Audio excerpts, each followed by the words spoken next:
मोहम्मद तुगलक ने जीन प्रभासुर नामक जैन साधु के साथ विचार विमर्श किया था।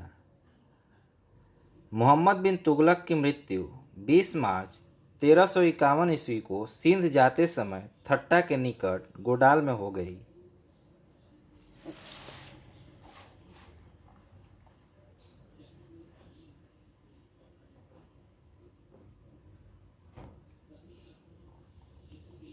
मोहम्मद बिन तुगलक के शासनकाल में दक्षिण में हरिहर एवं बुक्का नामक दो भाइयों ने 1336 ईस्वी में स्वतंत्र राज्य विजयनगर की स्थापना की। महाराष्ट्र में अलाउद्दीन बहमन शाह ने 1347 ईस्वी में स्वतंत्र बहमनी राज्य की स्थापना की। मोहम्मद बिन तुगलक की मृत्यु पर इतिहासकार बदायूनी लिखता है, अंततः लोगों को उससे मुक्ति मिली और उसे लोगों से। मोहम्मद बिन तुगलक शेख अलाउद्दीन का शिष्य था। वह सल्तनत का पहला शासक था जो अजमेर में शेख मोइनुद्दीन चिश्ती की दरगाह और बहराइच में सलार मसूद गाजी के मकबरे में गया।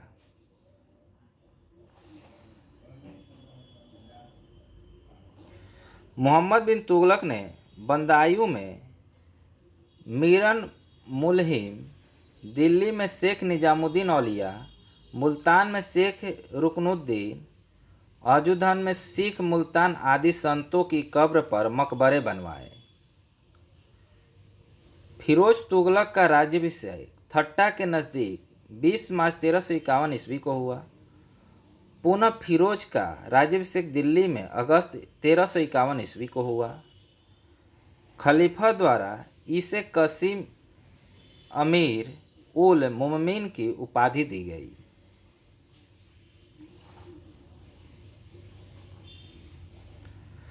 राजस्व व्यवस्था के अंतर्गत फिरोज ने अपने शासनकाल में 24 कष्टदायक करों को समाप्त कर केवल 4 कर लगाए: खराज कर, खोम्स कर, जजिया कर एवं जकात कर। खराज जो कर था एक लगान था। खोम्स जो था युद्ध में लूटा गया माल। बस इसने 4 ही कर लगाने और वसूलने का आदेश दिया था। फिरोज तुगलक ब्राह्मणों पर जजिया लागू करने वाला पहला मुसलमान शासक था जो ब्राह्मणों पर कर लगाया। फिरोज तुगलक ने एक नया कर सिंचाई भी लगाया जो उपज का 1/10 भाग था। फिरोज तुगलक ने 5 बड़ी नहरों का निर्माण करवाया।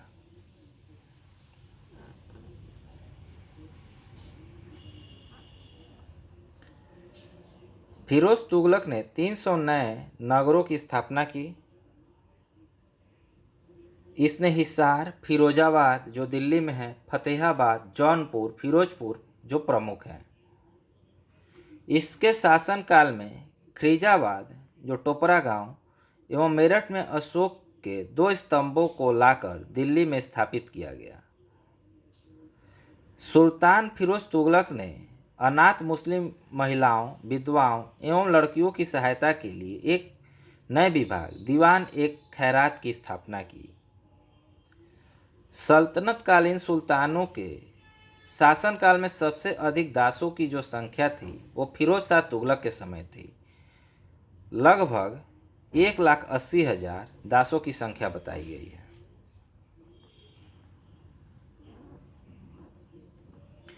दासों की देखभाल के लिए फिरोज ने एक नए विभाग दीवान ए बंदगान की स्थापना की। इसने सैन्य पदों को वंशानुगत बना दिया।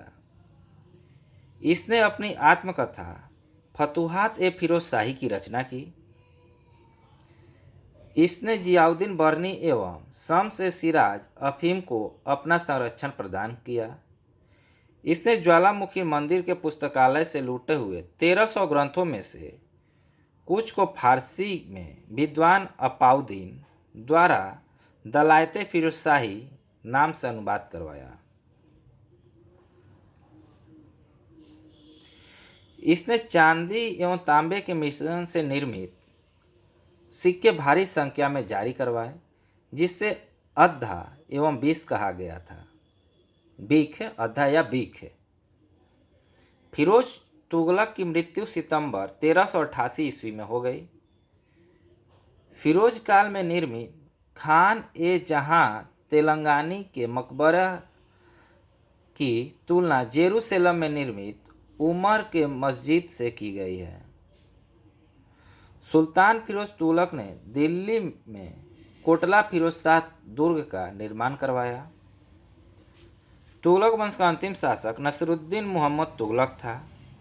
इसका शासन दिल्ली से पालन तक ही रह गया था।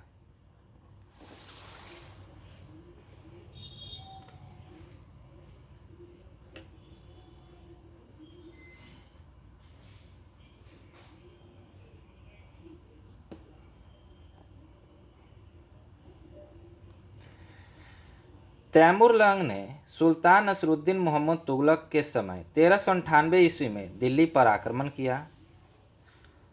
नसरुद्दीन के समय में ही मलिक कुर्सक, जो पूर्वाधिपति की उपाधि धारण कर एक हिजड़ा मलिक सरवर ने जौनपुर में एक स्वतंत्र राज्य की स्थापना की, सैयद वंश। इस वंश का शासन 14 से 51 तक रहा। सैयद वंश का संस्थापक खिज्र खां था। इसने सुल्तान की उपाधि न धारण कर अपने को रयत ए आला की उपाधि से ही खुश रखा।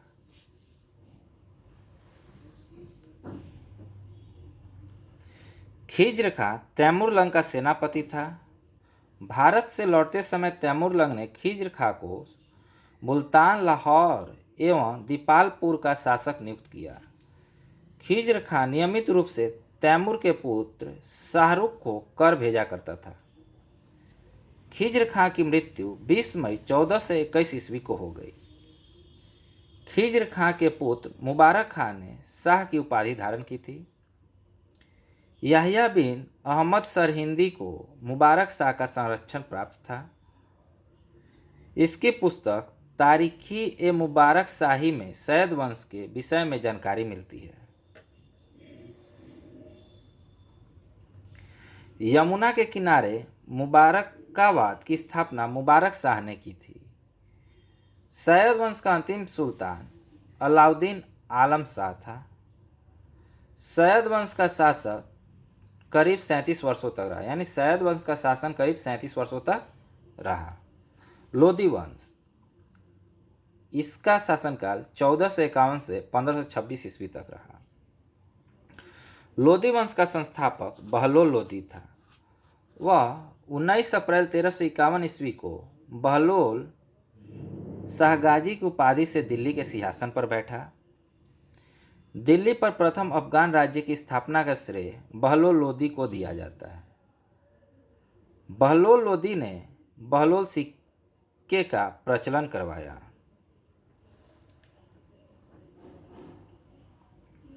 वह अपने सरदारों को मकसद ए अली कहकर पुकारता था। वह अपने सरदारों को खड़े रहने पर स्वयं भी खड़ा रहता था। बहलोल लोदी का पुत्र निजाम खां 17 जुलाई 1489 ईस्वी में सुल्तान सिकंदर शाह की उपाधि से दिल्ली के सिंहासन पर बैठा। 1504 ईस्वी में सिकंदर लोदी ने आगरा शहर की स्थापना की। भूमि के लिए मापक के प्रमाणित पैमाना गजे सिकंदरी का प्रचलन सिकंदर लोदी ने किया। गुलरुख शीर्षक से फारसी कविताएं लिखने वाला सुल्तान सिकंदर लोदी था।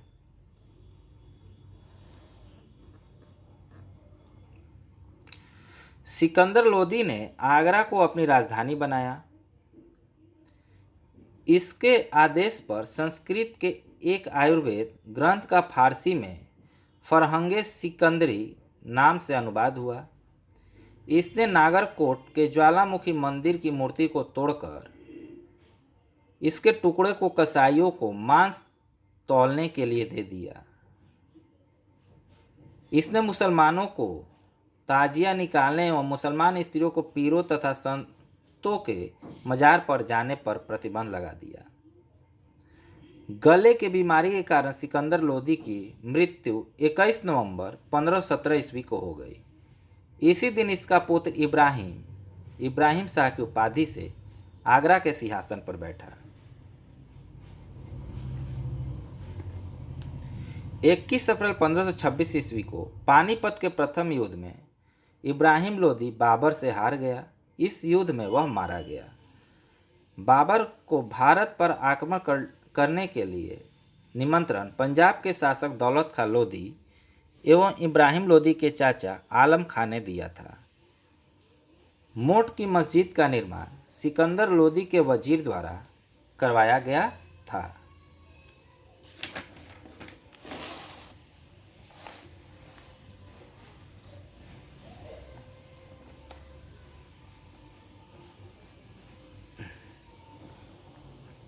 सल्तनत कालीन शासन व्यवस्था। केंद्रीय प्रशासन का मुखिया सुल्तान होता था। बलबन एवं अलाउद्दीन के समय अमीर प्रभावहीन हो गए थे। अमीरों का महत्व सबसे ज़्यादा चरमकर्ष पर लोदी वंश के शासनकाल में था। सल्तनत काल में मंत्रिपरिषद को मजलिस ए खलवत कहा गया। मजलिस ए खास में मजलिस ए खलवत की बैठक होती थी। बार ए खास, इसमें सुल्तान सभी दरबारियों, खानों, अमीरों, मालिकों और अन्य रईसों को बुलाता था। बार ए आजम, सुल्तान राजकीय कार्यों का अधिकांश भाग पूरा करता था। यानी ये सल्तनत कालीन शासन व्यवस्था इसमें निहित थी।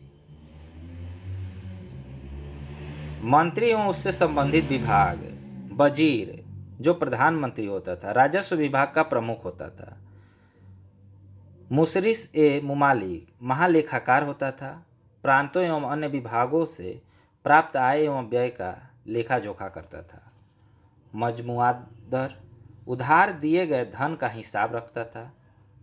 खजीन, यह एक कोषाध्यक्ष होता था। अरीज ए मुमालिक दीवान ए अर्ज अथवा सैन्य विभाग का प्रमुख अधिकारी होता था।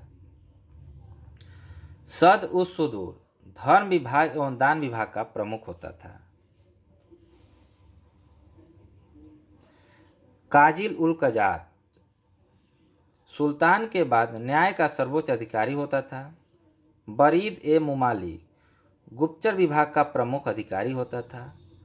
वकील ए दर सुल्तान की व्यक्तिगत सेवाओं की देखभाल करता था। दीवान ए खैरात दान विभाग था। दीवान ए बंदगान एक दास विभाग था। दीवान ए इम्तिहान यह एक पेंशन विभाग था। प्रमुख विभाग और बनाने वाले जो सुल्तान थे वो निम्न थे। दीवान ए मुस्तखराज एक वित्त विभाग था जिसे अलाउद्दीन खिलजी ने बनवाया था। दीवान ए कोही एक कृषि विभाग था जिसे मोहम्मद बिन तुगलक ने बनवाया था। दीवान ए अर्ज एक सैन्य विभाग था जिसे बलबन ने बनाया था। दीवान ए बंदगान, दीवान ए खैरात, दीवान ए इम्तिया ये तीनों फिरोज शाह तुगलक द्वारा बनाया गया था। दिल्ली सल्तनत अनेक प्रांतों में बटा था जिसे इक्ता या सूबा कहा जाता था। यहाँ का शासन नायब या बली या मुफ्ती द्वारा संचालित होता था। इक्ताओं को सिखों जिलों में विभाजित किया गया था। यहाँ का प्रमुख अधिकारी सिकदार होता था जो एक सैनिक अधिकारी था। सल्तनत काल में राजस्व यानी कर की क्या व्यवस्था थी, आइए अध्ययन करते हैं। उस्र मुसलमानों से लिए जाने वाला भूमि कर था। यानी मुसलमानों से जो भूमि कर लिया जाता था उसे उस्र कहा जाता था। खराज गैर मुसलमानों से लिए जाने वाला भूमि कर था। जकात मुसलमानों एवं धार्मिक कर होता था जो संपत्ति का 40वां हिस्सा होता था। जजिया गैर मुसलमानों पर धार्मिक कर लगाया जाता था। नोट खम्स यह लूटे हुए धन खानों अथवा भूमि में गड़े हुए खजानों से प्राप्त संपत्ति का 1/5 भाग था जिस पर सुल्तान का अधिकार था तथा शेष 4/5 भाग पर उसके सैनिक अथवा खजानों को प्राप्त करने वाले व्यक्ति का अधिकार होता था। परंतु फिरोज तुगलक को छोड़कर अन्य सभी शासकों ने 4/5 हिस्सा स्वयं अपने लिए रखा। सुल्तान सिकंदर लोदी ने गड़े हुए खजानों में से कोई अपना हिस्सा नहीं लिया था। एकमात्र सिकंदर लोदी शासक था जो सिक्कों को परगनों में विभाजित किया गया था। आमिर परगने का मुख्य अधिकारी था और मुशरिफ लगान को निश्चित करने वाला अधिकारी था।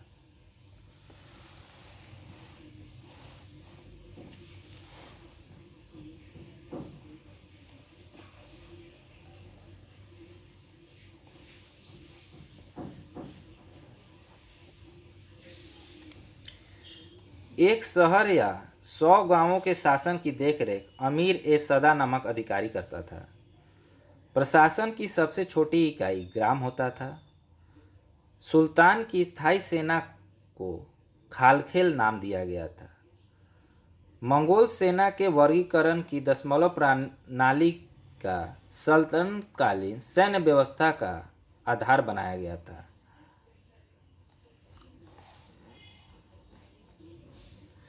सल्तनत काल में बारूद की सहायता से गोले फेंकने वाली मशीन को मंगलिक तथा अर्राद कहा जाता था। अलाउद्दीन खिलजी ने इक्ता प्रथा को समाप्त किया था। इक्ता प्रथा किसने समाप्त किया? अलाउद्दीन खिलजी ने। इक्ता प्रथा को दोबारा शुरुआत फिरोज शाह तुगलक ने की थी। सल्तनत काल में अच्छी नस्ल के घोड़े तुर्की, अरब एवं रूस से मंगाए जाते थे। हाथी मुख्यतः बंगाल से मंगाए जाते थे।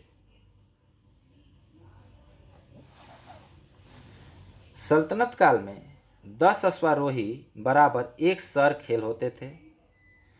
10 सर एक खेल बराबर एक सिपाही सलाहकार होता था, जिसे सिपह सलाहकार कहा जाता। 10 सिपह सालार बराबर एक अमीर होता था। यानी 10 सर एक खेल बराबर एक सिपह सालार होता था। 10 सिपह सालार बराबर एक अमीर होता था। 10 अमीर बराबर एक मलिक होता था। 10 मलिक बराबर एक खान होता था।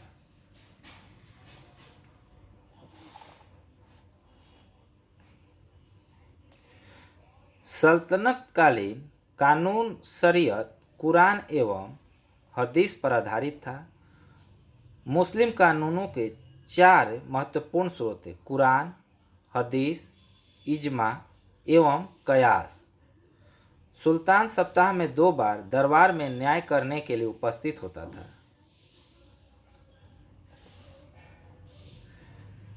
सल्तनत काल में लगान निर्धारित करने की मिश्रित प्रणाली को मुक्ताई कहा गया है।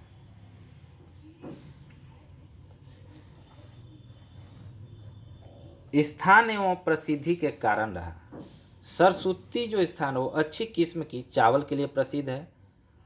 अनहिलवाड़ा व्यापारियों का तीर्थ स्थल के रूप में था।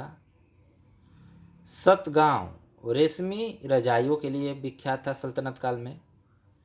आगरा नील उत्पादन के लिए विख्यात था सल्तनत काल में। बनारस सोने चांदी व जड़ी का काम के लिए बनारस सल्तनत काल में विख्यात था।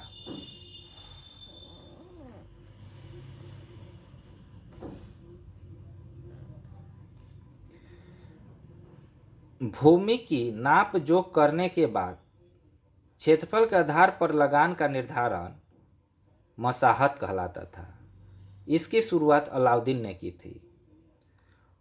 पूर्णतः केंद्र के नियंत्रण में रहने वाली भूमि खालसा भूमि कहलाती थी। अलाउद्दीन ने दान दी गई अधिकांश भूमि को छीनकर खालसा भूमि में परिवर्तित कर दिया। देवल सल्तनत काल में अंतर्राष्ट्रीय बंदरगाह के रूप में प्रसिद्ध था। यानी सल्तनत काल में अंतर्राष्ट्रीय बंदरगाह जो था वो देवल था, जो बहुत ही उस समय प्रसिद्ध था। Thank you for watching. अगला अध्याय विजयनगर साम्राज्य से पढ़ेंगे।